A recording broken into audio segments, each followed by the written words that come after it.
I'm breaking down the ridiculous amount of ad spend that both parties and the political parties spent on digital ads alone during the 2024 campaign. And the reason why I'm doing this, and I'm hoping the goal for this at the end of this, is that you guys will have a better understanding of how both parties were contributing to the narratives and how you, being the regular consumer, the regular American, were consuming this information.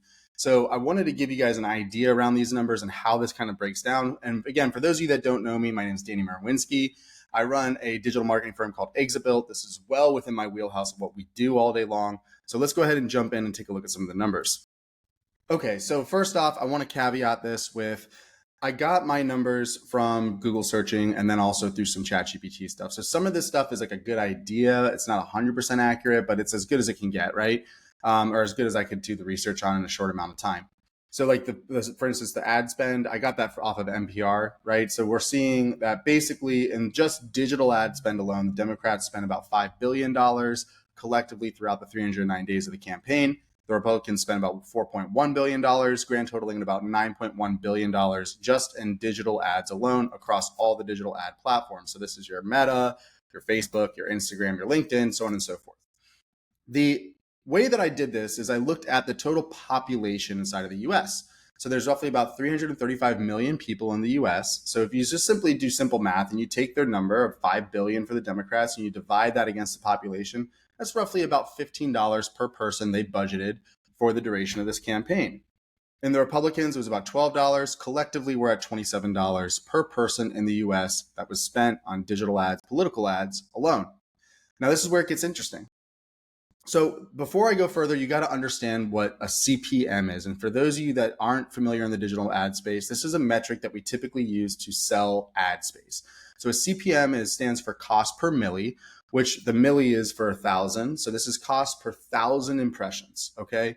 Now, again, this is a ChatGPT number of roughly about $5.50 is the average CPM across all, when you extrapolate that across all the different ad platforms, okay? So it's not gonna be 100% accurate, but at least it gives us an idea and a ballpark of what's actually going on. So if you take that $5.50, you divide that by 1,000, we're roughly spending about 0.0055 cents per impression. Now, let's just go over an impression real quick. So here's my LinkedIn feed, and you can see these posts. So as soon as these posts hit my feed, that's considered an impression, okay? So I'm not necessarily engaging with the post. I'm not necessarily commenting or sharing or anything else. It's just when it shows into my feed, okay? So let's just make sure we understand that impression side of it.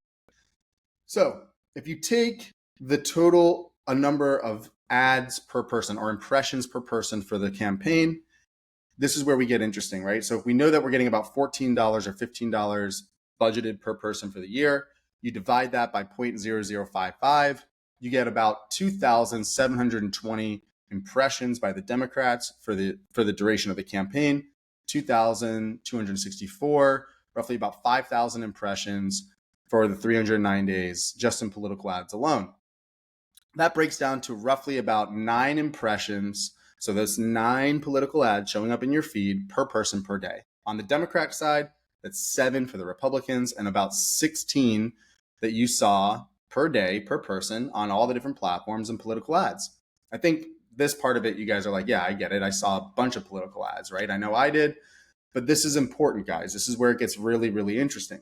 Now, I brought up Pennsylvania in here because it was the outlier. It had hands down the most amount of ad spend, record amount of ad spend for that state alone. And it makes sense, right? Pennsylvania is a swing state. It's often said that those who win Pennsylvania win the election. So you can see that the bulk of this budget was diverted over to Pennsylvania, a big portion of it. So the Democrats spent about $637 million on Pennsylvania. Republicans spent about $543 million. Collectively, it was $1.1 billion spent on Pennsylvania alone through digital ads. When you run through the same math and the same numbers, and you look at the Pennsylvania has roughly about 13 million folks in their population, that's about $50 a person for the Democrats, 42 for the Republicans, making a grand total of $91 budgeted collectively across the political campaigns for Pennsylvania alone. When you take that number and divide that again by the cost per impression, there's roughly about 9,000 political ads specific to the Democratic Party that was shown to Pennsylvania residents. Roughly about 7,000 of those were also shown from the Republican side, and about 16,000 impressions were shown over the course of the 309 days of political ads to Pennsylvania alone. That means that the average Pennsylvania resident saw 29 Democratic ads in their feed per day. They saw about 25 Republican ads per day. They saw roughly about 54 total political ads per day inside of Pennsylvania for 2024. Pretty crazy, right? Now, this is where it gets really interesting.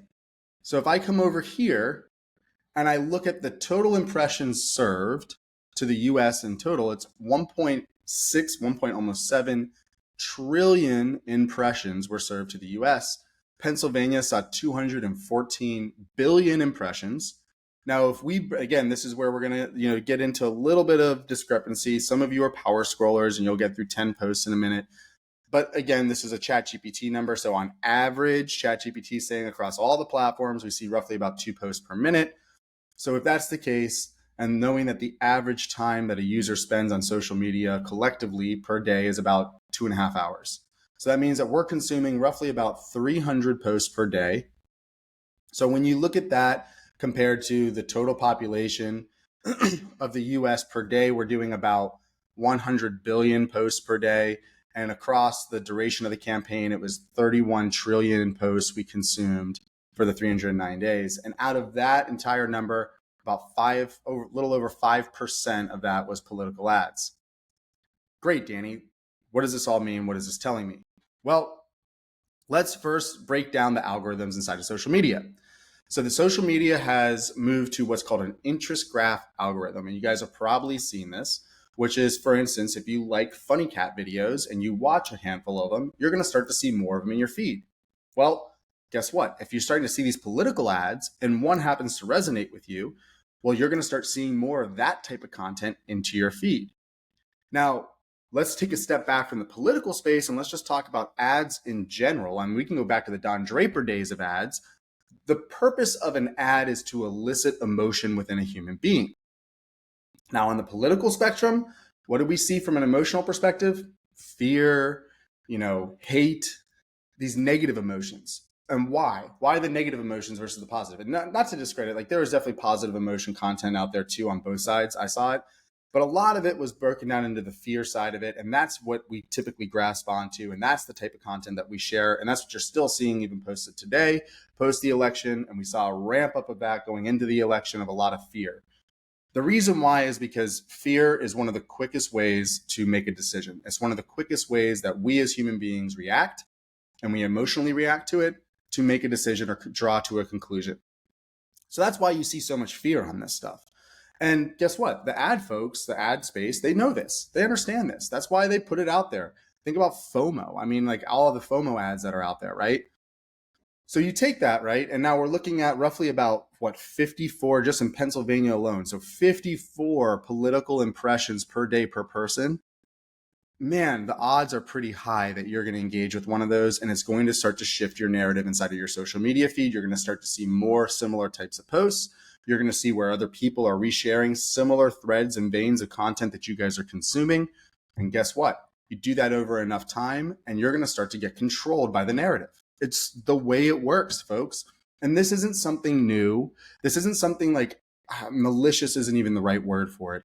This has been going on for centuries. This is how marketing works. This is how sales works. This is what's been happening. This is why Subaru ran the campaign on love, right? If you remember when Subaru first came out and they kind of created their own culture, subculture around love, and they got the bulk of the population to equate Subaru with love. It worked extremely well. That's what's happening here, guys. They're putting out this emotional content. They're specifically tapping into you. And then the hope and intent on this is that you're going to emotionally react. And guess what? You are. All of you. I've seen everybody do it, me included. I'm not immune to this, right? I also get affected by this too. So I just wanted to bring this up so you guys have a clear understanding. And this is just in the digital ad space, okay? I'm not talking about legacy media, which is a whole nother animal and a whole nother world that is that's almost like cuckoo land out there. But just in the digital ad space, this is what's happening. And I hope you guys understand this. And those of you that are active on social media, which guess what? All of you watching this all of you are consuming social media. A lot of you probably don't understand how this content gets distributed, how people are paying for this stuff, how people are grasping your attention.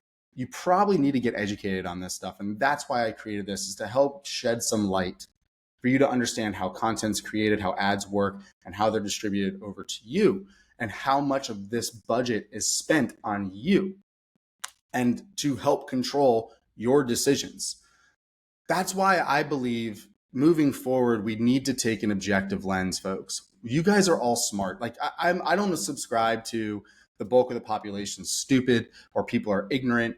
I mean, I think a lot of people subscribe to that, but I think individually, if you pull a single person out of the crowd, everybody is individually smart, right? So I think it's incumbent on every single one of you to understand the business models behind this, to understand how this stuff works, and to take a look at this. I mean, I'll just share it one more time, but just guys, you need to start to grasp this from both sides of the spectrum on just how much was spent and how you guys were serviced your information and how you were consuming your information and how it adjusted everything that you guys were doing. This is real. These are real numbers. This is the best kind of extrapolation that I can bring. And I just hope that this helps shed some light. So moving forward, folks, we can take a more objective lens as we enter into the 2028 elections and beyond. And also, never mind the elections, but just think about this in terms of the way that you're being sold to anyways. This is real, this is happening, and you all are a part of it. And I felt it on me, knowing that my background in digital marketing, my company's background, and what we do, we service ads like this, right? Like we deal with this type of stuff all day long. So I felt it was important to at least help educate you all. And I hope that you guys found this information interesting. And if you have any questions about this, just feel free to reach out to me directly. I'm happy to have a conversation with you. I'm happy to break this down even further with you. And yeah, guys, it's time for us to take the objective lens and realize that all of these ads and all of this narrative and everything else is specifically designed to get you emotional about it. If you are posting emotionally, then they are winning, regardless of the side. They don't care. They just want you to engage with it. That's the game here, guys. That's the game of advertising, is to get you emotional. So that being said, let's take that objective lens. Let's move forward. Let's have a great year, and absolutely love you guys. Please reach out if you have any questions. Thanks.